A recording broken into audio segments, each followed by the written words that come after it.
Back on the road with Gas Pump Rob, heading towards fabulous Las Vegas.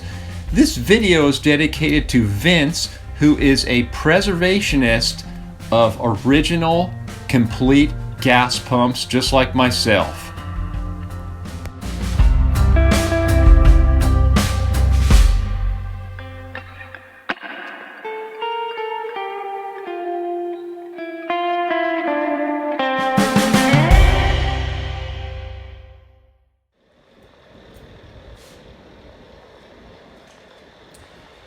Okay, so here we are in Las Vegas. My name is Vince, friends with Gas Pump Rob. Gas Pump Rob's been one of my mentors in the collecting business for many, many years. I'm sure a lot of you guys know him. He asked me to contribute to his YouTube channel on his segment of keeping pumps original, unrestored, and keeping the guts in them. We're of the opinion that no guts, no glory, and we love to keep them as original as we can. So this is one of my pride and joys. It's one of my first pumps I ever got. It's a Bennett 1066.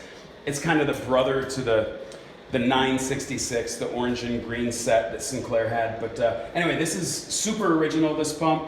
Even has the original electric starter. So when you turn the light on and off, the light kind of blinks as it comes on. I just think that's super charming. So unfortunately, this pump didn't have a hose guard like the 966. Yeah, that's nice and clean. In the absence of the hose guard, it gets all scratched up. And sure, I could have painted it, but look how cool that is. I just think that's amazing. How many thousands of times this thing serviced a vehicle. I just think that's charming. Even the broken glass, I'm cool with that. It tells a story. Doesn't it? So this one is, complete. I know the guts are heavy, guys. I agree, they're heavy. But it's just cool. It's beautiful. Bennett made some amazing models. And that's a Type 40 Bennett pumping unit right there that we're looking at. They used that starting in the 1930s in the 371 Bennett pump and used it all the way up into the 60s. And they're very reliable. I mean, that's like industrial grade construction. So to throw them away and end up in a landfill somewhere, I just think it's a shame. It's not taking up any more room sitting in my pump like this, but yeah, all you gotta do is take the nozzle receiver off here and reset the meter, and once that happens, just flip this switch. And these things will run forever. Oh, that sounds beautiful. Isn't that smooth? Very smooth. So these videos are meant to try to inspire some of you to, have a little fun with your pumps and try to get them running. It's another cool element to the hobby, and I just feel like, this pump complete is a little bit cooler than this pump empty. I mean, this is just a cabinet. It's not absolutely. It's not a pump anymore. It's an empty pump cabinet. I mean, if you want to maybe, kind of repurpose it into a shelving unit or something, I see some guys do that. That's kind of cool, I suppose. But I just, like I say, we're trying to convince people that maybe you don't want the guts in it, but the next guy that's going to own that pump, he may want those guts. So just leave them in it. Let the buyer decide. That's all we're asking you guys to consider. Cool. We'll show you some other ones. Wayne 60, definitely one of the favorites. People love this model. Oh, that's beautiful. Look at the patina on that, guys. Look at the side. It's like an alligator. That's just, you can't recreate that. No, you can't. That is incredible. It's all about the patina. This is a new hose, guys, but yeah, I mean, you can even listen how smooth these run. That just hums along. How old is this pump? 70, 80 years old? Or yes. That's amazing. And again, in defense of those of you who don't want to put your back out, I understand that the guts are heavy, but dollies, have a friend help you, hire someone to help you move it if you have to. But I mean, don't we put them in place and then they stay there? We're not moving these things every day, so it's only heavy once, twice maybe. So yeah, I just love keeping them original. This one I've taken the door off. We've got it illuminated to show just how original this is. I mean, the hose, the Visi gauge, the Pricer box, everything, the paint on this. That's an amazing pump. The Wayne 40A is in a class of its own. The bezels on these a lot of times are chipped on the corners. This one, unfortunately, both the corners are chipped, so I just put a little tape to keep the light from shining out of it. But, all these pumps, guys, the wiring is original. It's not a great idea. You should probably have a professional electrician rewire these. But I have a lot of luck by just sticking a wire into the bottom of it, splicing it to a new, and flipping the switch. But But check this out. Listen to how smooth this is. And again, 80 years old. That's the original belt. I didn't even replace the belt. And as you can see, none of the patina, none of the dust and dirt is disturbed on this pump, which leads me to believe that this hasn't even been serviced in decades. Wow. And it still runs. I haven't even put any oil in it. It just, I love it. I absolutely love it. So yeah, you can take this stuff out and throw it in the landfill, but then what do you have? An empty cabinet. So again, we're just trying to make you guys think a little bit, right? It's your money, you do with it what you want. You can sandblast a pump like this and paint it red so it looks like a Coke machine, but that patina can't be duplicated. And that patina just looks killer.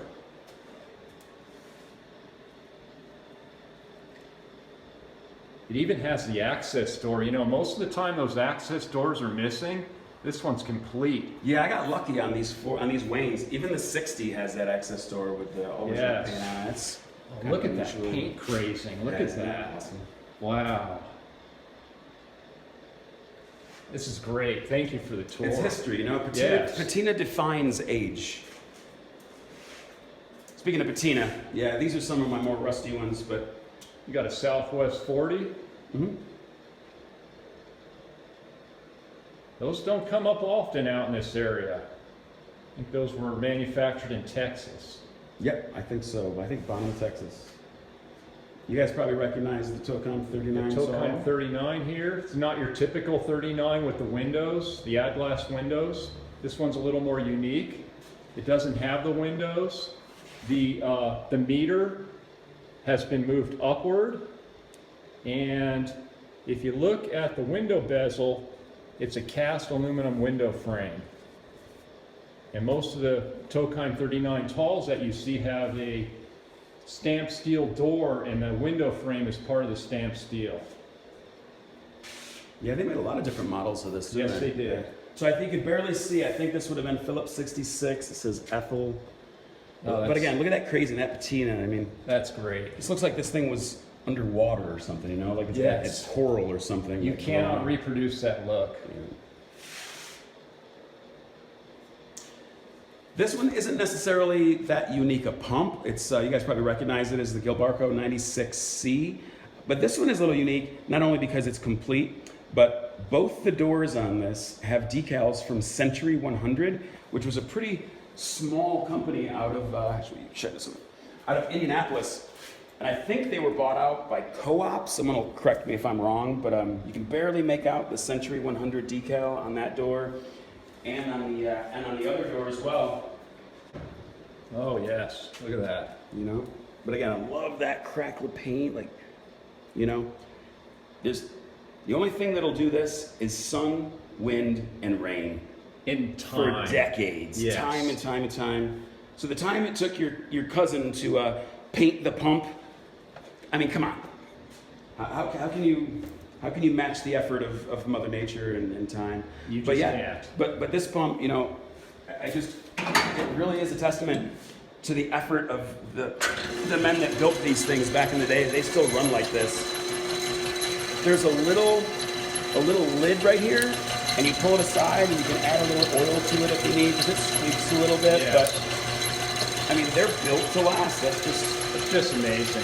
Compared to the crap that's built today. And the other thing, all of these machines were built in America. Yeah. When we used to build things. Absolutely. I do want to show you guys this pump because you're all probably scratching your head right now going, what is this? Because at first glance, you think it's a Neptune 855. It's got the red seal, faceplate, tin. But with the sight glass being up here and not in the door hinge, this is kind of an anomaly. This pump is actually called a Neptune H1A. And I would be shocked if any of you have an H1A. There was a link on Old Gas a few years back. Someone said they heard of one of these called an H1SA, but this says literally H1A. So if anybody has any information on this, even Jack Sims' book has a picture of something like this, and he calls it an L1 tall. This is not an L1. The hinge here is strictly a door latch. It is not. Sorry. It's not the bezel for the sight glass. That's up here. What I love about this, you'll never see this. That's the little hinge that you pull aside to put the key in the lock. I mean, isn't that crazy? That's amazing. Still on there? Did you even notice that? I did notice that. But I love this old, deco style. And you know what's interesting? And Wilshire, was this poly? Was that? Yes, Wilshire? it was. I thought so, yeah. Polygasoline. The interesting thing about this pump came from my collection, and it actually was found by Anthony Big Block Cat.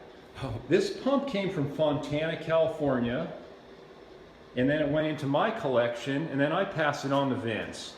So it went to a good home. Yeah, for sure. And again, look at that patina. I mean, I found an original ag glass. Looks great.